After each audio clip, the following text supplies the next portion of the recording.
What's going on YouTube? This is Mike from Merchant TV bringing you actually the first video on my channel, and what better video on my channel to show you than my first ever Premier Top at a Yu-Gi-Oh event. This weekend I went to ARG Des Moines and I was able to place in the top 8, losing in top 8 to the eventual winner, Jordan Winters. So anyway, without any further ado, I'll get right into the deck profile here. As you can see, I played Shaddoll Artifacts.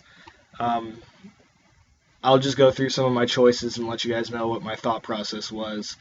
I played Triple Dragon. The Triple Dragon, basically all I wanted was another like beater or like a good normal summonable monster that was able to attack over stuff.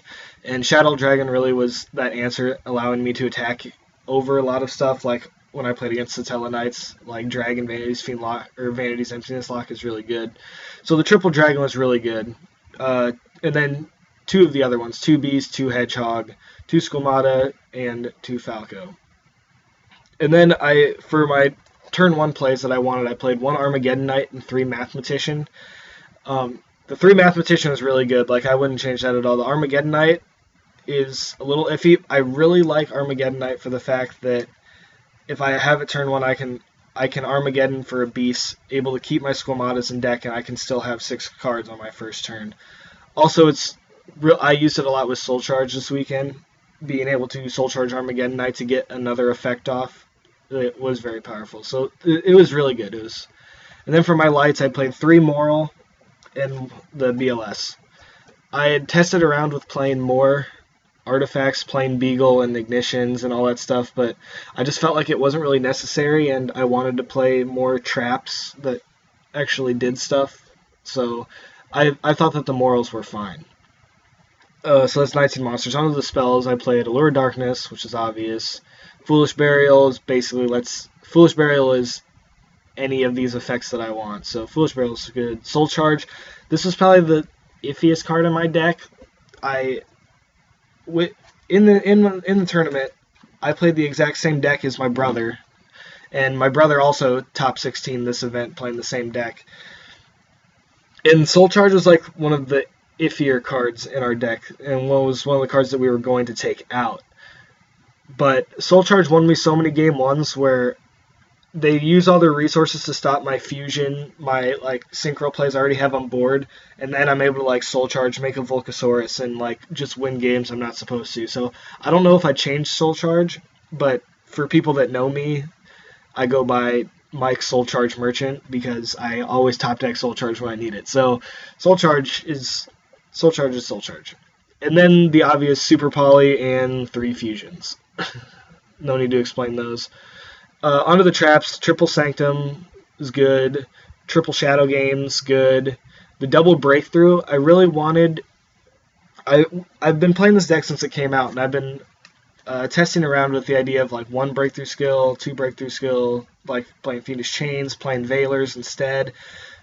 But I feel like so many people are playing artifacts in Shaddolls that I need something to stop those. And being able to stop like artifacts on my turn is really, really powerful because I don't want my stuff to be blown up.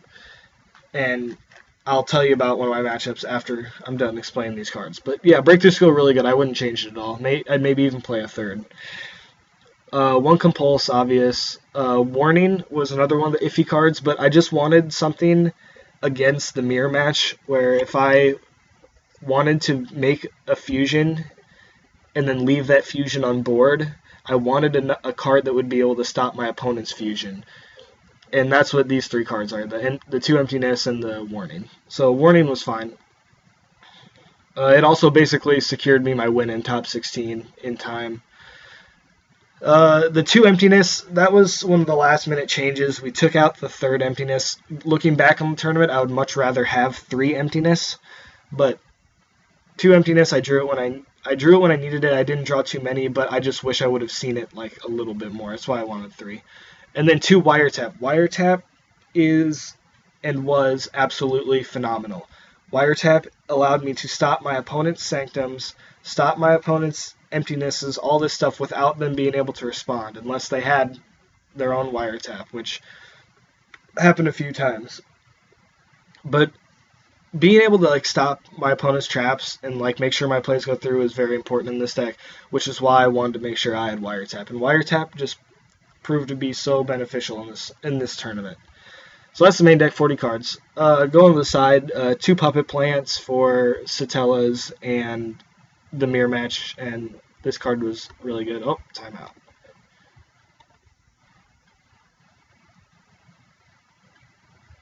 My bad, guys. A DN. Okay, so oh, this isn't even my deck. Okay, so the 2 Puppet Plant was amazing. 2 Puppet Plant was awesome. Whatever. 2 Lance. I wanted something for Burning Abyss, and Lance is a really good card against the Wing Blast and the Karma Cuts, as well as I just wanted another card to be able to deal with Vanities and Majesty's Fiend. And like if I have a Dragon or a Squamata, then I can use this to help attack over them, which happened a lot. I played a lot of Burning Abyss. Mind Control for the Mirror, triple MST because it's MST. I'll skip Mirror Force. Triple Rivalry, again for Burning Abyss or Rogue or something, but Rivalry, another card that basically secured me the win in top 16 against Desmond. He couldn't do anything against my Rivalry and couldn't deal enough damage. And then Stygian Dirge was very meh. Like I sided it in for like a game 2 against like Satella Knights and then just ended up taking it out because I wanted more cards. And that was basically just because Mirror Force, MVP of the entire tournament. I sided Mirror Force every game 2 and 3. I always had Mirror Force in game 2 and 3. And I'm going to tell you why it's very, very good. Me and my team, the Yu-Gi-Oh! Underground, link for our channel for that will be in the description below. But we decided that Mirror Force is like a very powerful card that people do not see coming. So what I mean about that is I side into Mirror Force. A lot of people, when they're playing against Shaddolls, they'll try to go in for as much damage and try to like just overpower the board, and they'll get reckless with their field because Shaddolls don't play any defensive traps besides maybe Sanctum. Like Sanctum is the only way to like be able to stop like attacks or be able to stop their plays from happening. So another point on that is, since I'm playing artifacts and I'm playing chainable cards like Shadow Games, my opponent doesn't want to MST or Dragon Pop any of my back rows because they don't on their turn because they don't want them to be artifacts or something that I can chain. So knowing that and being able to set Mirror Force, I never got MST'd. My back rows were never MST'd at all on my opponent's turn. End phase MST'd, yes, but every time that I had set Mirror Force and I activated it, it was an absolute blowout. I think in every single matchup I played, because I went into like six game 3s in my first round, or my first day, Mirror Force was an absolute blowout. And again, in top 16, absolute blowout. So Mirror Force, amazing. I would not change it. Extra deck, 2 Constructs. I'm only playing like 4 lights in the main deck, and I never want to use BLS, so 2 Construct was fine. I'd never needed more. 2 Windows, standard, Arcanite Magician, Armades, Black Rose, Goyo, Leo, and Michael. All those are pretty standard staple. I never went Black Rose. I went everything else, but I never went Black Rose, but it's just one of those cards that you need. Castell, really good.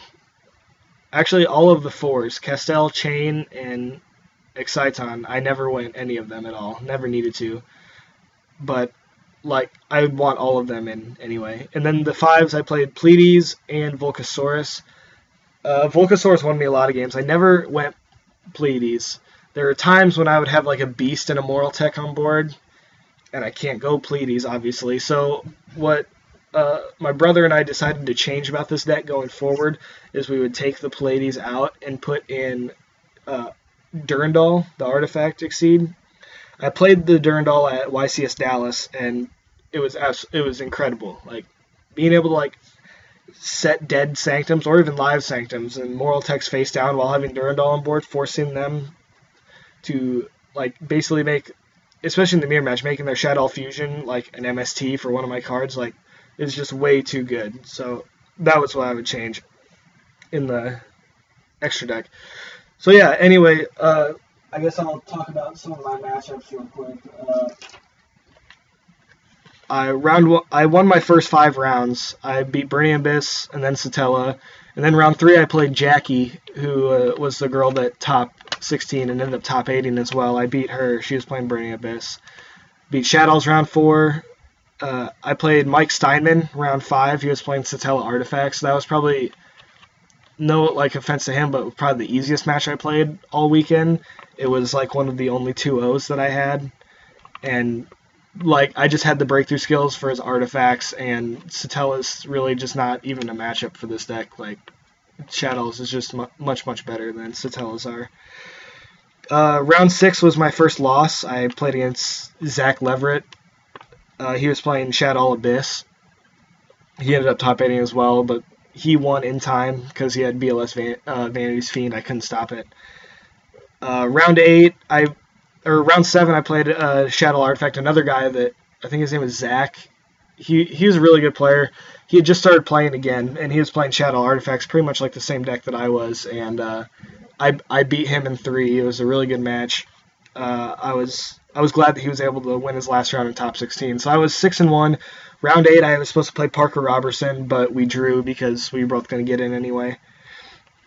And then day 2 in top 16, I played Desmond Johnson, who was playing the same deck as Zach Lever was, the Shaddoll Abyss deck, and I beat him in time by like 2,400 life points. So that was nice. And then in top 8, I played Jordan Winters, who was playing Burning Abyss. He ended up winning the whole tournament, and he just had all the MSTs for all my floodgates. He had the answer to Emptiness game 1, and he Emptiness me, locked me game 2 after I tried to push. So congrats to him. He played absolutely amazing. He made all my fusions dead by never going into his extra deck with Burning Abyss and just beating me down. And I couldn't draw a dragon to attack over. So, but anyway, guys, that was my deck. Those were my matchups. I hope you guys enjoy. I hope you guys like what I'm going to be putting on the channel. And until next time, guys, we'll see you later.